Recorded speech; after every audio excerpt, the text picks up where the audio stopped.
All right. I don't know if anybody can hear me or not.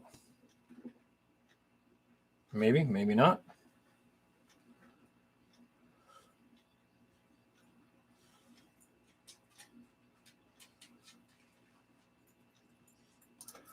If you can hear me, somebody let me know. I don't know. Try to get somebody in here.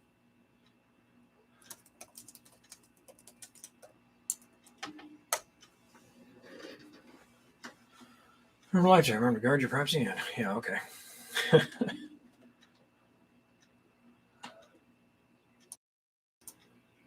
Okay. Not sure if that's working or not. Testing. That would be nice to know if it was working.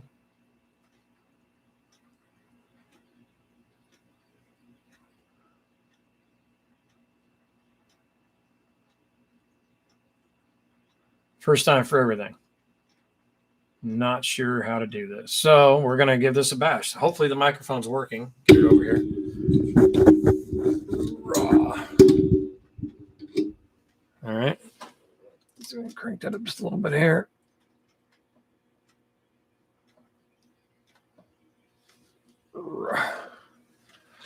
I'm not even sure how to tell if anybody's even in here. I kind of doubt I'll have anybody in here. Kind of a nobody in the whole thing.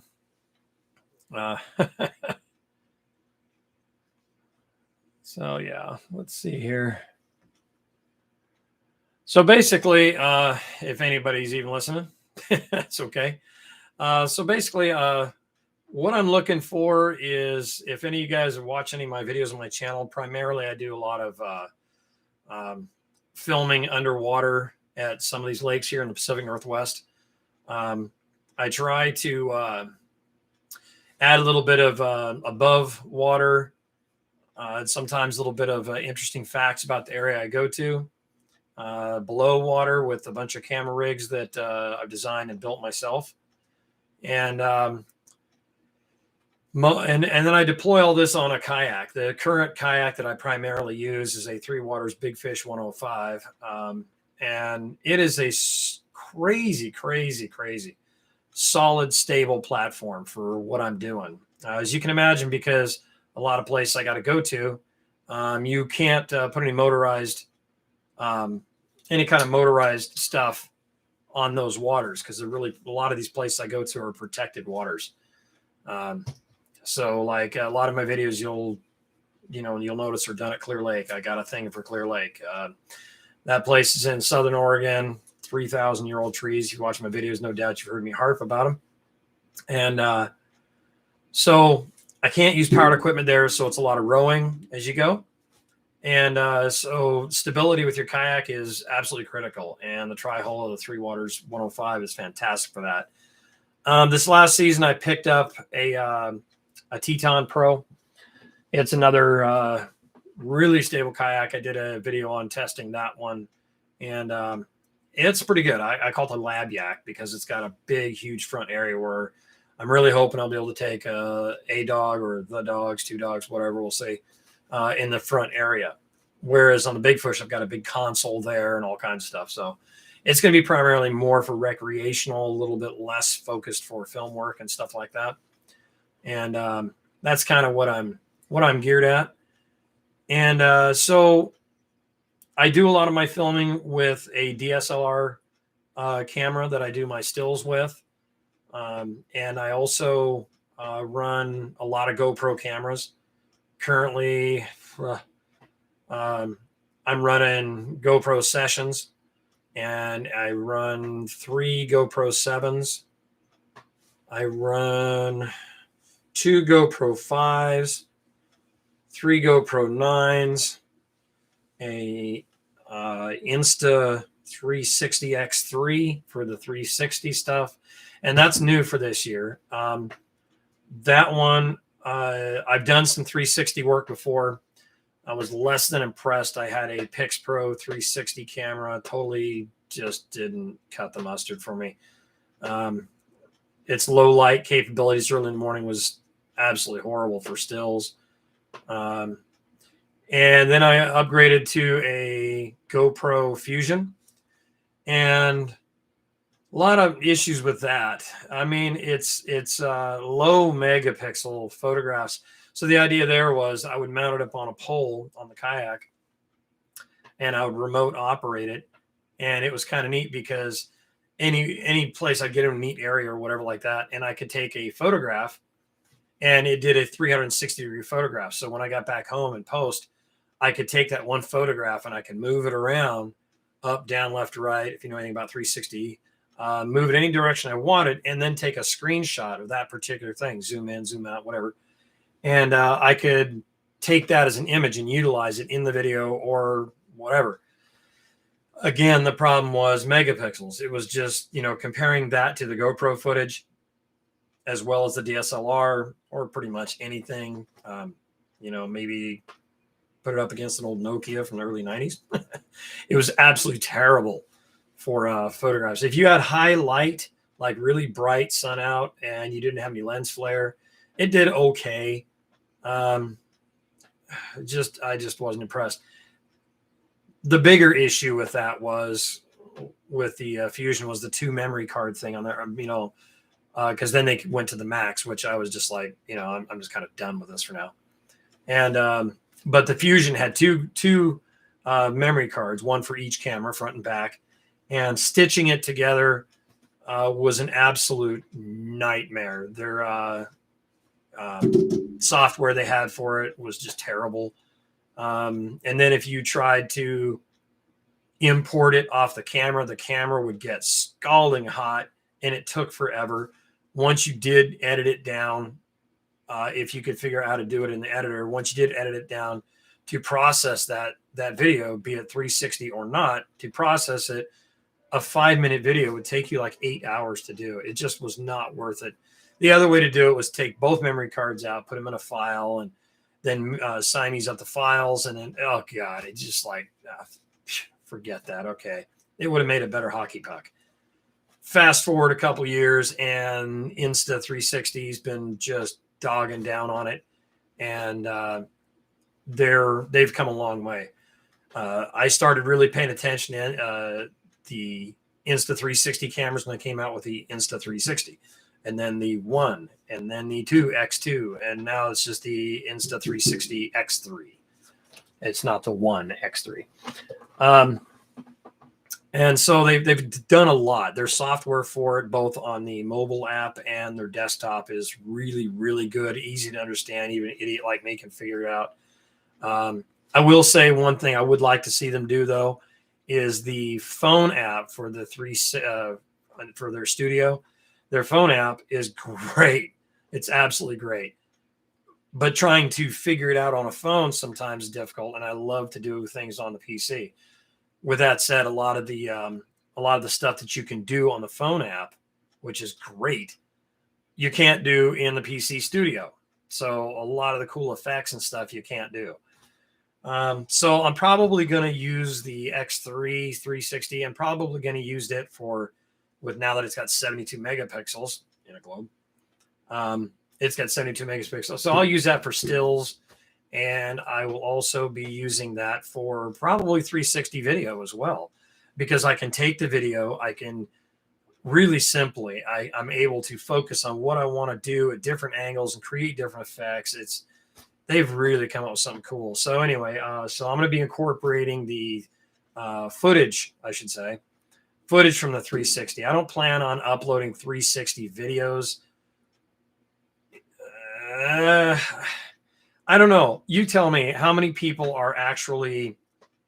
would get on their phone and watch one of my videos in 360 and move it around to look at everything that I see or everything that's around me in 360 or in VR, looking around.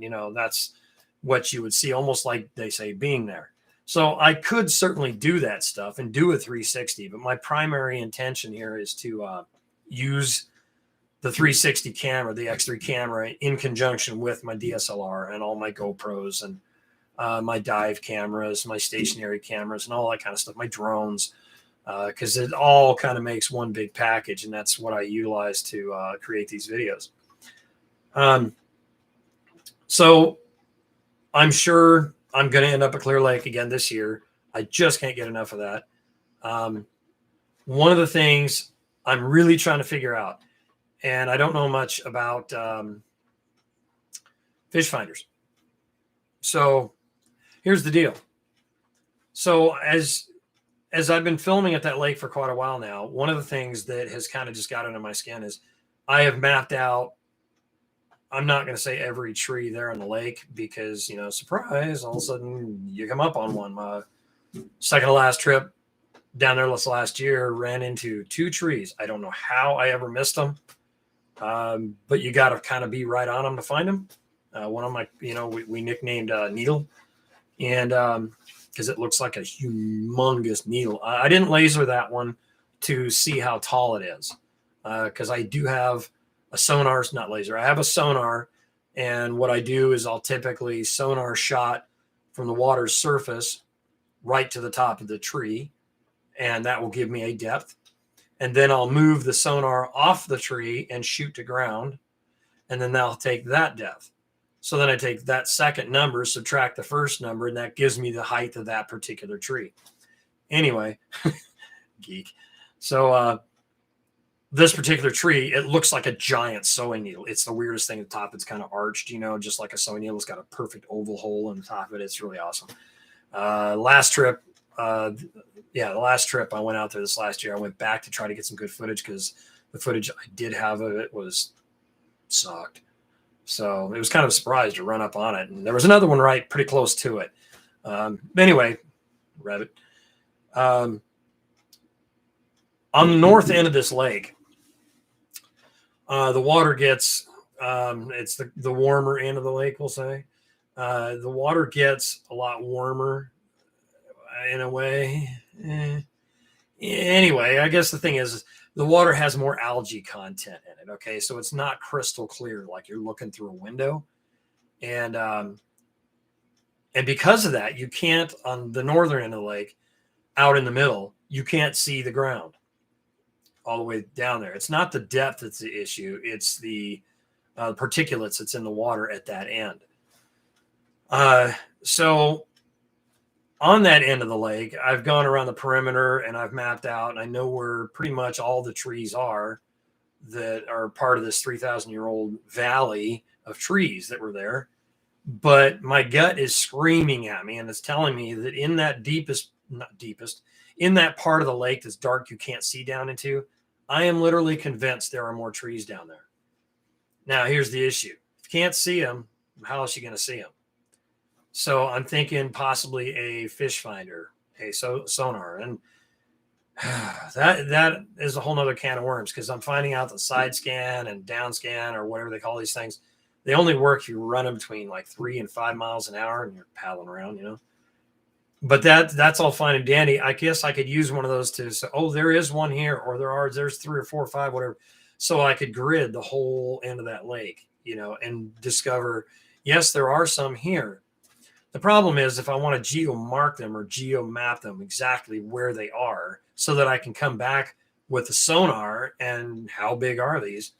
I've only found one way to be able to determine that. And that is with this, I think it's called a Max 360 thing by Humminbird.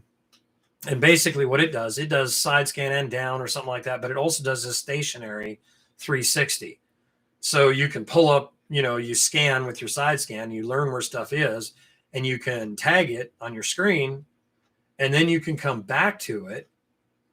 And then you turn on the downward 360 view and be stationary, which allows you to position yourself precisely over it. Because in your view, it's got rings like a dartboard, and each of those rings are X amount of feet out. So you can determine right where it is. And that's pretty neat because you could literally position yourself right over it, and then I could sonar it and find it and not only geotag it and know exactly where they are for GPS and come back to those spots later, or at least know that they're there. But also I could determine how many are there, how tall are they, where are they, and guess what? There are more there, or it was all for nothing. Here's the issue, though. I don't know enough about this kind of equipment, and so I'm trying to brainstorm, learn a little bit about it. But the cost. Okay, so if I buy, the Max 360, I think they call it. If I buy that unit and I mount it on the kayak, and I get the screen, the head unit, the screen, and all that. So with the battery, the cables, the mounts, the screen, and the 360, I'm pushing over 2K just to get this on a Wild Dream, and I'm not even sure that there's anything there. But I wasn't sure there was anything there the first time I went to this lake either. And watching my videos, I found a lot of neat stuff. Fascinating stuff, topography that you can't really make out the topography from up above. You can see some of it, but you don't really get an idea of the topography until you're down there. And that's where my dive cameras go that are down there. They show you up close everything that's down there, in the shape and the radical and the lava flows and the way everything's down there in the vegetation and the fish and all kinds of stuff. And so, yeah, I don't know. A curiosity killed a cat, but is it worth dying for that kind of money? And then the other thing too is, what do I use it for after that? So let's say I've mapped Clear Lake and maybe a couple lakes like that. Now I have a very expensive piece of equipment that I don't really know what to do with. Some of you might say, well, just sell it. Well, you're never going to make back 50% of what you got into on stuff like that. But anyway, if you got ideas, I'm listening. And if you happen to have one of those units and you have it on a kayak or something like that, I would love to hook up with you and go out there and answer this question. If you've already got it, then I don't have to dump the money into this, because it's a lot of money. But dang, I want to know. I want to know what's down there. It's my favorite lake in the world. Anyway, so that was a long rabbit hole. She's 17 minutes into this. And so this year I want to get the Labiak out, the Teton Pro or whatever the thing is. I want to get that out. I also want to kit it out a little bit, and I'll be doing some videos on getting it set up, because I want to have the ability to mount cameras and stuff on that. Not necessarily as crazy as as my Big Fish 105. It doesn't need to be the Battleship. I will say it's an incredibly stable kayak, which is good if I have my dogs in there. And no, my dogs will not be on Clear Lake. That water is too cold. I just will not take the chance. I love my dogs too much.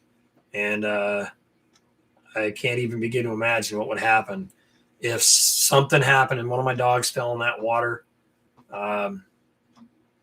No, it's not worth it. If you want to take your dog somewhere and enjoy them on your kayak or whatever, take them somewhere safe. I've seen people with their dogs out there at Clear Lake, and people on the shore, that's one thing. Dogs right there walking around, that's one thing. But out there in that water, man, I'm telling you, it's a bad idea. So are stand-up paddleboards out there. I think I see people out there on paddleboards at Clear Lake. And it's like they get on there and they shove off and off they go. Oh, wow. And they're all gooseneck. And what they don't realize is that some of the water is so clear that your depth perception is just shot. And the other thing is that some of these trees are literally skimming the surface. So even a paddleboard can hit them. If you're standing up on a paddleboard, tooling along, not paying attention, you hit one of these and you're out in the middle of that water and you go off that paddleboard, you better hope you can get back on that paddleboard real fast. That's assuming that the thermal shock doesn't get you and you just lock up and sink like a stone. Just not a good way to go. So no, I don't recommend stand-up paddleboards or taking your pets out on Clear Lake. Any of those kind of alpine lakes that are spring-fed like that, just totally bad idea. But anyway, I want to hit a couple places this year. I do have my Oru, which I can pack into places. I just keep thinking about Mirror Lake. I'd like to hook up with somebody and go with me on that one, because I got to carry my camera gear and the kayak. And I've never hiked that trail. I'm not a spring chicken anymore. So one thing I don't want to do is, get 3/4 of the way there and I'm stuck on land. I gotta or get there and not be able to make it back, whatever. So I'd like to go with someone. I think that'd just be a smart thing to do. So if someone wants to hook up and do the Mirror Lake run, I'd love to get out there and film. I don't know if the water's clear or not. And if it isn't, that's okay. I don't have to have, underwater video in every one of mine. I have that capability. I'd like to be able to do it. But if I can't, you hit some of these alpine lakes and they're absolutely gorgeous. I can make videos and stuff like that for, without underwater video and answer a lot of questions and share these places with people who aren't maybe around here. And I got people in other countries and stuff, and it's always fun to see other places around the world. So I kind of hope that some of the stuff that I'm posting, people enjoy. I do get some interesting comments. It seems like most of my stuff's on the how-tos and reviews and stuff like that. But yeah. So anyway, if I'm open to suggestions, I'm also looking for other lakes in the Pacific Northwest. I'm still dying to figure out if I could just get Washington State to talk to me. I'm just dying to do Spirit Lake. They don't have any footage or anything that's worth a damn of what's going on there at Spirit Lake. I have all the equipment. All they got to do is let me in there. That's all I'm looking to do. Let me in there with my kayak. Let me do the film work. I'll share it. Whoever wants it for research, it doesn't matter. And the problem here is every place I've contacted with the state of Washington to try to get permission to go in and do the Spirit Lake, they just don't answer. And you do get, I did get one answer back, one person. We'll get back to you. And of course, that goes, don't call us, we'll call you kind of thing. You never hear back from them. It would be nice if someone there at Spirit Lake, Washington would step up. The Parks Division or somebody like that would step up and go, hey, you know what? We keep spending all this money doing research on water quality and, blah, blah, and all this science stuff, but you don't even know what's under the water surface. What's under the log mat? What's going on out there? How is it you guys can be doing any semblance of any kind of research without putting some decent camera equipment under the water? Let's do it. Let's find out. I have the equipment. I have the experience. Let's go. That's what I'm asking anybody from Washington that has the connections that can get me into Spirit Lake. Let's do it. Let's do it. I have bought specific equipment so that I can actually do Spirit Lake, kind of geared in that direction, so that if the call came in, I can leave now. And let's find out. I'm going to grab me soda. I'll be right back. I don't think anybody's on there watching anyway, so.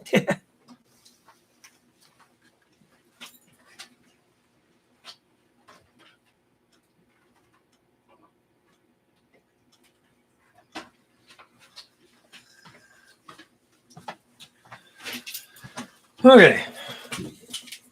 I don't even know how you tell if anybody's watching. If anybody's on here, type something in. Let me know you're even watching. First live stream I've ever done on YouTube. And I'm assuming it's working, but I really don't know. Yeah. Oh. No. That wasn't a Dr. Pepper. Cherry cola. I wasn't ready for that. All right. Anyway, so Amber Dog Productions, what I'm looking for tips on places I can get to. And would I need to take a backpack kayak to get in there? Or can I take my barge, the Big Fish 105? And that is a heavy kayak, I'm here to tell you, especially with all the gear. It's heavy. And I don't weigh much, but it's heavy. I can portage, I got wheels and stuff like that, but it's quite the monster. So I got to have some kind of an access to that. So, what are we got here? Oh. Anyway, so I'm looking for suggestions of places to go, and I'd like to know, is the water clear? If it's not, okay, then I guess I don't need my dive camera there. That eliminates a good chunk of equipment. Is it a lake that you would like to see me film? Something unique about it, something kind of cool, maybe some neat history, stuff like that. It's not like, okay, like a Clear Lake, I found a Native American canoe frame down there from hundreds of years ago. I've never disclosed its location. I have it on film. I know where it's at, and the two people that do know about it know where it is. But you got a pretty sharp set of eyes to see it if you knew where it was. And and the reason I don't put that out there is because I just don't. I don't want people messing with it. You know what I mean? It's been there forever, and it's a pretty historic part of that lake. But I don't expect to find stuff like that. But you never know. You don't know what's down there.